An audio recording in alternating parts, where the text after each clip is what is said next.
Welcome to this video. Today I'm going to talk to you about histamines, which has got nothing to do with Fodmaps, but could be one of those issues that remains even after being on a low Fodmap diet. Although the symptoms are different for histamines, but I have had several clients with a problem with them, so I thought we'd talk about it.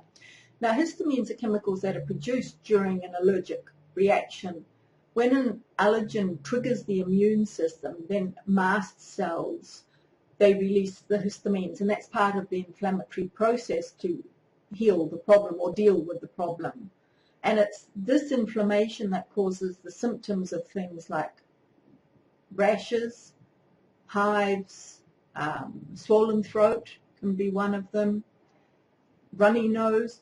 And also, I mentioned the rashes, but sometimes just itching, even without a rash, can be part of the histamine response. Now, as well as this histamine being produced during a reaction, an allergic response, also there are some foods that are higher naturally in histamines. Now, in healthy people, the production and ingestion of histamines is actually balanced out by an enzyme called diamine oxidase, and for short that's DAO. So our body actually has a system that neutralizes these histamines, but some people are low in DAO, and then the histamines start to build up in the system, and that's when you've got a problem. A histamine reaction is not like a normal allergic reaction where you get a reaction immediately. Histamines build up, as I mentioned before. So it's slightly different from the usual allergic reaction. And the best way to find out if you have a problem with histamines is a bit like with a low Fodmap diet. You go on an elimination diet and then a reintroduction diet. Now, I just want to go over some foods that naturally contain the histamines. Aged foods and fermented foods, like a mature cheese, kombucha, or kombucha, however you say it, vinegar, kimchi, sauerkraut, those pickled foods, kefir, yogurt, cured meats, and yeast. They all naturally contain histamine, so you would have to eliminate those from your diet if you were doing the elimination diet. Now, another thing that's high in histamines, which is a bit of a worry since it's normally so healthy for us, is fish and seafood. In particular, if it's canned or smoked, be careful with it. So if you want to have some fish, you would have to eat it as fresh as possible. Now, other things are alcohol, canned food, pickled food, as we mentioned before, the sauerkraut, any of those smoked meat products like bacon and salami, sausages, which you probably have onions and garlic in them anyway, but also things like pork, beans, and pulses are high in histamines. There are some other foods that have only got medium amounts, things like spinach, tomatoes, which nearly always give me an itchy skin, even without a rash.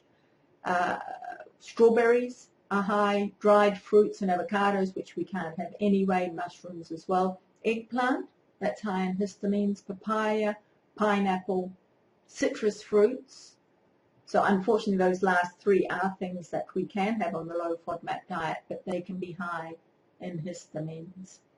And egg white, but it has to be raw. If it's cooked, you shouldn't have an issue with it. Now, unfortunately, there are some things that block the DAO from working, from balancing out the histamines, and those are things like black tea and even green tea. Alcohol does it as well, and all of those ghastly energy drinks, which you shouldn't be touching anyway. So some very general pointers here would be to avoid the aged and fermented foods and any ready-made meals or canned foods. The histamine levels in food vary depending on how ripe they are, how hygienic the foods are, how fresh they are. So always buy really fresh produce. Right, and don't allow any of your food to stay out of the refrigerator for very long, just sitting around on the bench. And keep your kitchen as clean as possible. But don't go overboard, because we actually need bugs to be healthy. And everybody, even with the histamines, even if you have a bit of an issue with them, has their own threshold, and you've got to find yours.